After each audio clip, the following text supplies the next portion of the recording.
नमस्कार। हम गुड्डू गुड्डू रंगीला। हम एबार आ गइल बानी कोचेला में। कोचेला से हम लाइव रिपोर्टिंग करतानी। तो कोचेला के जो माहौल बा वो पूरा बदल चुकल बा। अब कोचेला बुझाते नहीं जे अमेरिका में बा, कोचेला बुझाता जे छपरा में बा। अब यहाँ कोचेला में भोरे भोरे नाश्ता करे गई या रोड के किनारे एगो ढाबा में, तो यहाँ दही चिवड़ा बुझी जा, आलू परोरा के दम, गोभी के दम, आलू के भुजिया सब मिलल। ओकरा बाद दोपहर में पूछनी जे खाना में का बा, तो कहल सल जे भंटा अदौरी के बहुत बढ़िया सब्जी बा। नेनुआ मैंने हमने के घेवड़ो कहे निसन उ मुरई के मिक्स में तरकारी बनल बा, बहुत बढ़िया। दाल में एकदम छौंक लगा के खूब बढ़िया। मसूरी के दाल बनल बा, बहुत बढ़िया। तो कहे का मतलब जे कोचेला एकदम रंग चुका है, रंगमय हो चुका है कोचेला, गोपालगंज के रंग में।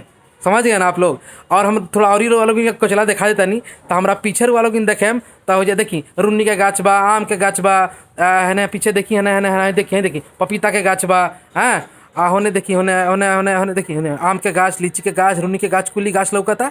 अब पीछे हमरा देखली पीछे पूरा सामान रोपल बा, है और रोपल बा, मुरई रोपल बा, पालक रोपल बा, धनिया रोपल बा, सब चीज़ रोपल बा। तो हम बहुत मैंने आप का कहीं जब हमरा दिल से आत्मा से मेरा बहुत खुशी होता जब कोचेला एकदम रंगमय हो चुका है। कोचेला पर एकदम कहिए कि गृहस्थ का पूरा रंग छा चुका है कोचेला में। तो इसी के साथ हम फिर वाला लोग इनके संगे आए, हम बताएं जो कोचेला में का चल रहा बा।